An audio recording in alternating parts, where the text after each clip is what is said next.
दोस्तों, कांग्रेस की रैली में जिस तरह से मोदी की कब्र खुदेगी के नारे लगाए गए, अब उसको लेकर संसद में बवाल हुआ।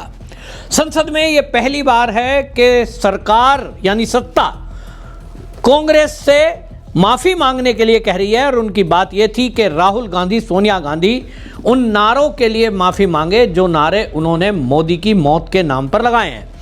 कांग्रेस की जो दिल्ली के रामलीला मैदान में रैली हुई, वोट चोरी जैसे फर्जी मुद्दे को लेकर जिस तरह से वहां कांग्रेसी इकट्ठे हुए, लगातार वोट चोर, गद्दी छोड़ और मोदी तेरी कब्र खुदेगी, आज नहीं तो कल खुदेगी, इस तरह के नारे लगा रहे थे। और उन नारों को सुनकर ये पूरा अंदाजा लगाया जा रहा था कि सुनियोजित तरीके से लोगों को नारे लगाने के लिए स्क्रिप्ट लिखकर दी गई है।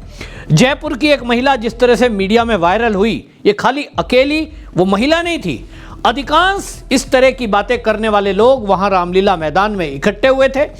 अलग अलग मीडिया चैनल जब लोगों से पूछ रहे थे आने का कारण क्या है, तो वो कह रहे थे वोट चोरी हुई है। ये भी कांग्रेस के नेता बोलते हुए पाए गए और मंच से भी इस बात को बोला हुआ कि आज नहीं तो कल देश की जनता सड़कों पे उतरेगी। प्रियंका गांधी वाड्रा लोगों को संबोधित करते हुए वो मुख्य चुनाव आयुक्त और चुनाव आयुक्तों का बाकायदा नाम लेकर के ये कह रही थी कि ये जब सरकार जाएगी इसके बाद ये 3 नाम आप नोट कर लीजिए। यानी कांग्रेस के कार्यकर्ताओं को मुख्य चुनाव आयुक्त और चुनाव आयुक्तों के नाम याद कराए जा रहे थे, जो देश के लिए खतरनाक ट्रेंड कांग्रेस शुरू करने जा रही है। आप सोचिए कि कोई अधिकारी, उनके नाम लिए जा रहे हैं मंच से, उनकी जान को, उनके परिवार की जान को कितना बड़ा खतरा ये कांग्रेस पैदा कर रही है। ऐसा हुआ है कि कई जगह चाहे जज हो, चुनाव आयुक्त हो, उनके घरों पर हमले किए गए हैं। कांग्रेस ये शायद चाहती है कि देश के अंदर अराजकता हो जाए। नाम लिए जा रहे हैं। चुनाव आयोग एक संस्था है और जो अधिकारी हैं वो अपनी जिम्मेदारी निभा रहे हैं। अभी तक किसी भी देश की कोर्ट में, यानी सुप्रीम कोर्ट में केस गया है, अभी तक ये प्रूव नहीं हुआ कि ये जो वर्तमान में चुनाव आयुक्त हैं, मुख्य चुनाव आयुक्त, इनके चलते कहीं चुनाव में गड़बड़ी हुई है। कांग्रेस, टीएमसी, समाजवादी पार्टी, आम आदमी पार्टी, कई पार्टियों की तरफ से सुप्रीम कोर्ट में जाने माने वकील पहुंचे और उन्होंने एसआईआर की प्रक्रिया को गलत बताते हुए सुप्रीम कोर्ट से दखलंदाजी करने की दरख्वास्त की। यहां तक कि चुनाव में गड़बड़ी के आरोप लगाते हुए भी सुप्रीम कोर्ट केस गया। ईवीएम में गड़बड़ी है ये कहते हुए भी सुप्रीम कोर्ट में इसके पहले भी केस गया। लेकिन सुप्रीम कोर्ट ने पूरी तरह चुनाव आयोग आयुक्त को क्लीन चिट दी, ईवीएम को क्लीन चिट दी। तो फिर किस बेस पर ये कांग्रेसी ये बोल रहे हैं कि वोट चोरी हुई है? ये कैसे कह सकते हैं कि वर्तमान में जो मुख्य चुनाव आयुक्त है या जो चुनाव आयुक्त हैं वो पार्शियलिटी कर रहे हैं? ये कैसे कह सकते हैं कि वो बायस्ड है? लेकिन मंच से खुलेआम कांग्रेस के सीनियर लीडर, यहां तक कि राहुल गांधी, मल्लिकार्जुन खड़गे और प्रियंका गांधी वाड्रा ने इस तरह की बातें बोली। इसका मतलब पूरी तरह साफ है कि ये चाहते हैं कि देश की संवैधानिक पदों पे बैठे हुए लोग, उनके खिलाफ जनता में आक्रोश हो, जनता सड़कों पे उतरे, उनके खिलाफ प्रदर्शन करे और उनके खिलाफ कल को हमला भी अगर कोई कर देगा तो कौन बचाएगा? यही कांग्रेस है, यही कांग्रेस के नेता हैं राहुल गांधी। जिस समय आप देखिए नेशनल हेराल्ड मामले में दिल्ली स्थित सीबीआई ऑफिस में उन्होंने जांच के लिए बुलाया, सीबीआई ने इनको जांच के लिए बुलाया, केवल बयान दर्ज कराने थे सोनिया गांधी और राहुल गांधी के।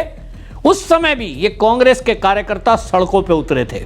इसी तरह आम आदमी पार्टी, ये तो केवल एक राज्य की पार्टी है, केवल पंजाब में और दिल्ली में इनकी सरकार थी, इनको सीबीआई ने पूछताछ के लिए बुलाया। तो इसी तरह आम आदमी पार्टी ने भी अपने कार्यकर्ताओं को दिल्ली की सड़कों पे उतार दिया और इन्होंने कहा कि सीबीआई जो है ये मोदी के कहने में काम कर रही है और हम पर झूठे आरोप लगाकर हमको गिरफ्तार करने की बात कर रही है। मुझे आज गिरफ्तार कर लिया जाएगा, मुझे कल गिरफ्तार कर लिया जाएगा, ऐसे दावे केजरीवाल करते रहे। ये बात अलग है कि वो गिरफ्तार हुए, लेकिन छूटे भी हैं और छोड़ने वाली यही कोर्ट है। लेकिन उन्होंने सुप्रीम कोर्ट तक पे भी आरोप लगाए। तो देश की संवैधानिक संस्थाओं के प्रति पूरी दुनिया में बदनामी हो, उससे लोगों का विश्वास उठ जाए, ये विपक्षी पार्टियों का एक सूत्री एजेंडा मुझे दिखाई देता है।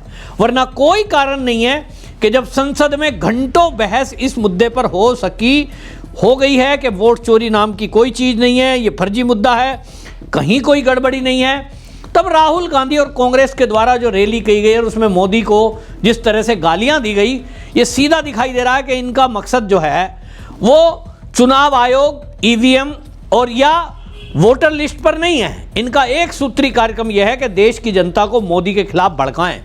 और जो इनकी मंशा है, उस मंशा को लेकर के ये किरण रिजिजू जी जो है, उन्होंने कहा है, भारतीय जनता पार्टी के नेता हैं, संसदीय दल के जो वो संसदीय कार्य मंत्री हैं, और उन्होंने ये कहा कि जिस तरह की बातें बोली जा रही हैं उसको देखकर ये लग रहा है कि जो कांग्रेस के नेता हैं वो सड़कों पे दंगा कराना चाहते हैं।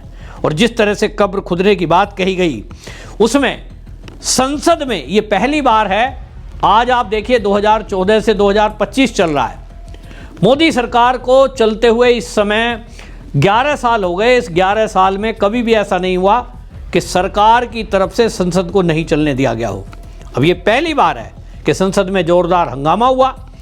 भारतीय जनता पार्टी के सांसदों ने, किरण रिजिजू जी ने, और उधर जो है राज्यसभा में भी जेपी नड्डा जी ने इस विषय को उठाते हुए संसद को तब तक नहीं चलने देंगे जब तक सोनिया गांधी, राहुल गांधी माफ़ी नहीं मांगेंगे। हालांकि कांग्रेस के सूत्रों से ये खबर आई और उन्होंने कहा भी है कि माफ़ी मांगने का सवाल नहीं है। इसका मतलब यह है कि देश की संसद चले या ना चले, देश में मोदी के खिलाफ गुस्सा फूटे, लोग सड़कों पे उतरें, दंगा फसाद हो जाए, कांग्रेसी माफ़ी नहीं मांगेंगे। ये तो इनका एटीट्यूड है। ये कोई पछतावा नहीं है इनके अंदर, क्योंकि इनका तो प्लान है। और प्लान के साथ ये चाहते हैं कि संसद में जो घंटों का खर्चा करोड़ों में होता है, ये होता रहे। भारतीय जनता पार्टी के जो नेता इनसे माफ़ी की उम्मीद कर रहे हैं, मैं तो पहले ही कह रहा था ये माफ़ी नहीं मांगेंगे, खामोखा अपना टाइम खराब कर रहे हो, संसद का टाइम खराब कर रहे हो, और ये मांग भी बेकार है। जनता इनका फैसला करेगी।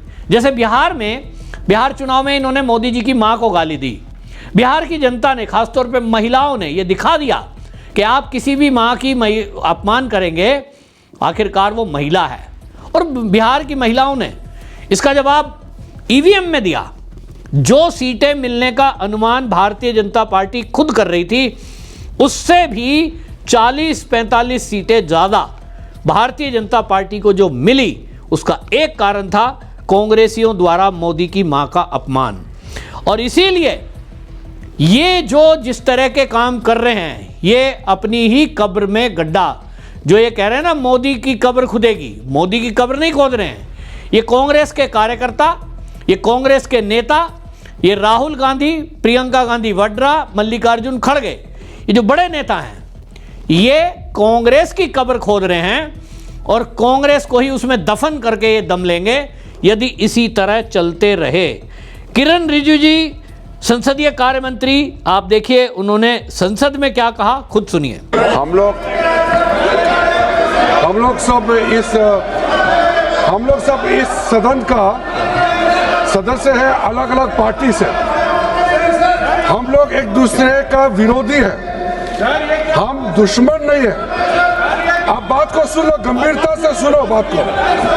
हम लोग एक दूसरे के दुश्मन नहीं है, हम एक दूसरे के विरोधी हैं। 2014 में बीजेपी का एक एमपी ने एक गलत शब्द प्रयोग किया था विरोधियों के ऊपर। प्रधानमंत्री मोदी जी ने तुरंत अपना एमपी को माफी मांगने के लिए कहा और उन्होंने माफी मांगी, क्योंकि हम इस सदन में लोगों के द्वारा चुने हुए प्रतिनिधि के हिसाब से काम करते हैं। कल कांग्रेस के रैली में प्रधानमंत्री मोदी जी का कब्र खोदने के लिए बात कहा गया है। ये इस देश के लिए बहुत दुखद समय है कि कांग्रेस पार्टी ऐसा शब्दों का इस्तेमाल करते हैं और सारे कांग्रेस पार्टी पूरे के पूरे नेतृत्व उस रैली में मौजूद थे और प्रधानमंत्री मोदी जी का कब्र खोदने के लिए इन्होंने नारा लगाया।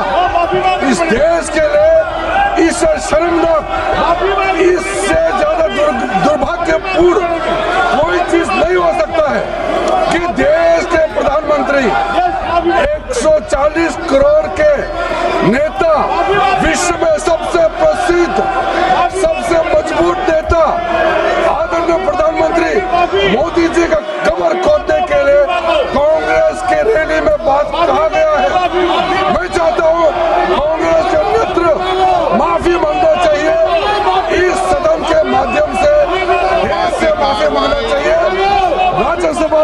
लोकसभा 12 बजे तक के लिए स्थगित की जाती है। किरण रिजिजू ने बिल्कुल साफ साफ कहा है कि यह संवैधानिक है। एक देश के चुने हुए प्रधानमंत्री को जिस तरह की बातें कही जा रही है, किरण रिजिजू ने कहा कि देखिए हमारे विचार अलग अलग हैं लेकिन हम दुश्मन नहीं हैं। तो दुश्मनों जैसी बातें मत करो, दुश्मनों जैसा व्यवहार मत करो।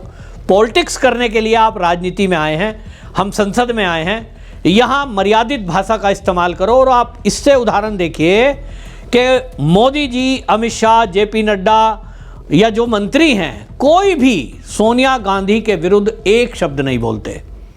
सोनिया गांधी के जो भूतकाल है उसके बारे में कभी कोई भारतीय जनता पार्टी का बड़ा लीडर बात नहीं करता, सोशल मीडिया पर एक भी पोस्ट नहीं डालता।